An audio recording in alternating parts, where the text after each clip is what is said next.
दोस्तों, अभी हाल ही में प्रधानमंत्री नरेंद्र मोदी ने इज़राइल की अपनी राजकीय यात्रा की।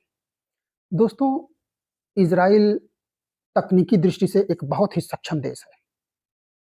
भारत से उसका संबंध बहुत मायने रखता है और इज़राइल और भारत के बीच में जो संबंध हैं, वो किसी से छुपे भी नहीं हैं। अभी में ऑपरेशन सिंदूर के दौरान इज़राइल के द्वारा दी गई बराक मिसाइल का उपयोग भारत ने खूब धूम-धड़ाके के साथ किया था। तो इसी बीच दोस्तों, जब प्रधानमंत्री इज़राइल पहुँचते हैं, तो वहाँ कई समझौते करते हैं और कई समझौतों में एक समझौते को उन्होंने नाम दिया हेक्सागन अलायंस। अब जैसे ही हेक्सागन अलायंस हुआ, पाकिस्तान डिस्टर्ब। क्या कारण है कि पाकिस्तान डिस्टर्ब हुआ हेक्सा अलायंस से? इसी चीज को विस्तार से इस वीडियो में हम जानने का प्रयास करेंगे।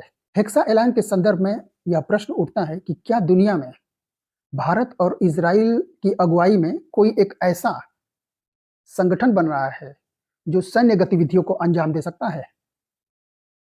तो इसका सीधा सा उत्तर है, पाकिस्तान वैसे ही डिस्टर्ब है।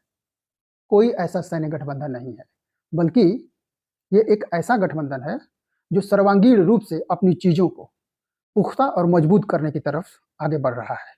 यह एक मल्टी रीजनल कॉम्प्रिहेंसिव मॉडल है जिसमें भारत, इजराइल, ग्रीस, साइप्रस और कुछ उदारवादी देश संभव है, उसमें कुछ इस्लामी देश भी हैं, शामिल हैं। और इसी वजह से पाकिस्तान वाले ज्यादा डिस्टर्ब हो गए हैं कि ये तो इस्लामिक संगठन को ही तोड़ देने का पूरा प्रयास कर रहे हैं।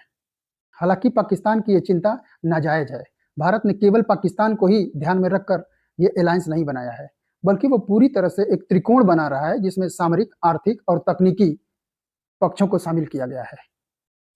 मेरे ख्याल से पाकिस्तान की अभी इतनी औकात नहीं है कि भारत उसके लिए स्पेशल इजराइल और अमेरिका से समझौता करने लगे। पाकिस्तान के लिए तो हमारे भारत की ही तकनीक काफी है।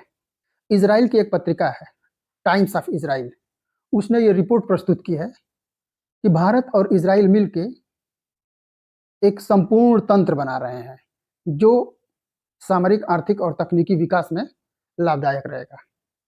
तो वो हेक्सागन अलायंस, हेक्सा मतलब क्या होता है? षटकोण, छह, छह प्रकार का गठबंधन किस किस क्षेत्र में किया जा रहा है? रक्षा के क्षेत्र में, साइबर सिक्योरिटी के क्षेत्र में, आर्टिफिशियल इंटेलिजेंस के क्षेत्र में, एग्रीकल्चर टेक्नोलॉजी के क्षेत्र में, अंतरिक्ष टेक्नोलॉजी के क्षेत्र में और वाटर मैनेजमेंट, जल प्रबंधन के क्षेत्र में ये समझौता किया जा रहा है। लेकिन इन समझौतों को कुछ इस तरह से किया जा रहा है जिससे इस क्षेत्र में इनका ऑप्टिमम यूज किया जा सके। उदाहरण के लिए ड्रोन टेक्नोलॉजी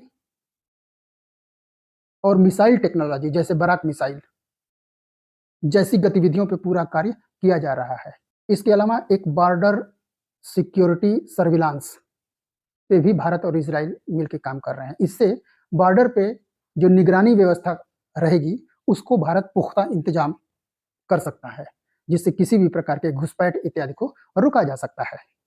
अब दूसरा है साइबर सिक्योरिटी। साइबर सिक्योरिटी के संदर्भ में इजराइल जो है विश्व की राजधानी माना जाता है। उसके साइबर सिक्योरिटी के इंतजाम बड़े पुख्ता हैं।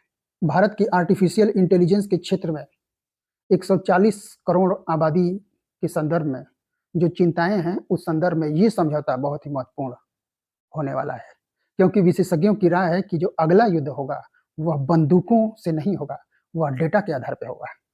तीसरा समझौता है एग्रीकल्चर टेक्नोलॉजी के संदर्भ में। इसमें क्या करना है कि डीप इरिगेशन और डीप इरिगेशन के साथ साथ ही रेगिस्तानी क्षेत्रों में जो सूखे क्षेत्र हैं वहां फसलों को किस प्रकार से उत्पादित किया जाए, उसके लिए काम किया जा रहा है। उत्तर प्रदेश में भी बुंदेलखंड जैसे क्षेत्रों के लिए ये समझौता बहुत ही कारगर होने वाला है। चौथा समझौता है एआई के संदर्भ में, जिसमें smart warfare, predictive predictive surveillance, मतलब ये कि जो भविष्य का युद्ध होगा उसके बारे में भविष्यवाणी यहाँ पे की जा सकेगी। ऑटोमेटेड डिफेंस सिस्टम को मजबूती प्रदान की जा सकती है। तो इसलिए ये चौथा समझौता भी बहुत महत्वपूर्ण है। पांचवा समझौता है स्पेस टेक्नोलॉजी के क्षेत्र में, क्योंकि जो भविष्य का युद्ध होगा उसका निर्णय पृथ्वी या जमीन से नहीं होगा, उसका निर्णय अंतरिक्ष से होगा। तो इस संदर्भ में भी जो लेजर बीम हवाई टेक्नोलॉजी समझौता इजराइल के साथ भारत कर रहा है, उसने पाकिस्तान की चिंताओं को बहुत हद तक बढ़ा दिया होगा। रियल टाइम में सीमा निगरानी और सैटेलाइट टेक्नोलॉजी को इस स्पेस टेक्नोलॉजी के अंतर्गत शामिल करके भारत ने एक महत्वपूर्ण काम किया है। इसमें इजराइल भारत का भरपूर सहयोग करेगा। और आखिरी समझौता है वाटर मैनेजमेंट के रूप में।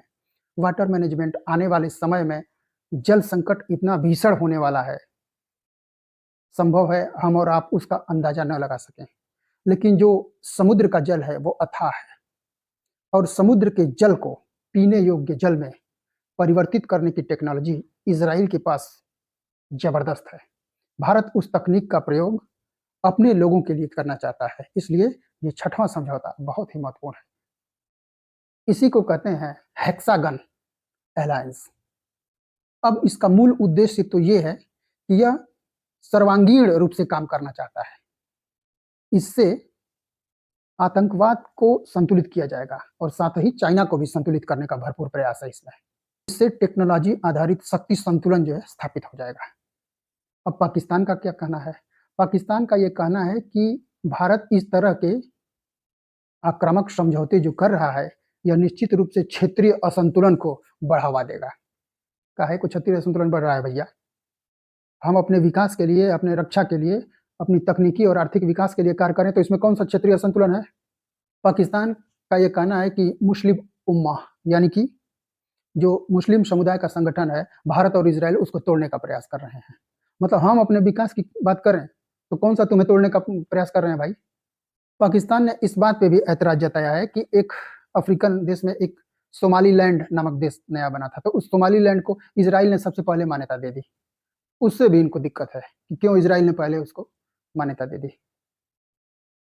तो ये सब पाकिस्तान की चिंताएं नाजायज हैं। भारत हेक्सागन अलायंस के माध्यम से इजराइल के साथ अपने संबंधों को न केवल मजबूती देना चाहता है, बल्कि स्वयं के लिए भी तकनीकी दरवाजे खोलना चाहता है, जिससे भारत का भी विकास पथ अग्रसर हो सके। यह सिर्फ एक रक्षा समझौता नहीं है, इसे केवल रक्षा समझौता नहीं माना जा सकता। यह है भविष्य की स्मार्ट शक्ति का एक ढांचा, जिसमें शामिल हैं सामरिक, आर्थिक और तकनीकी पक्ष।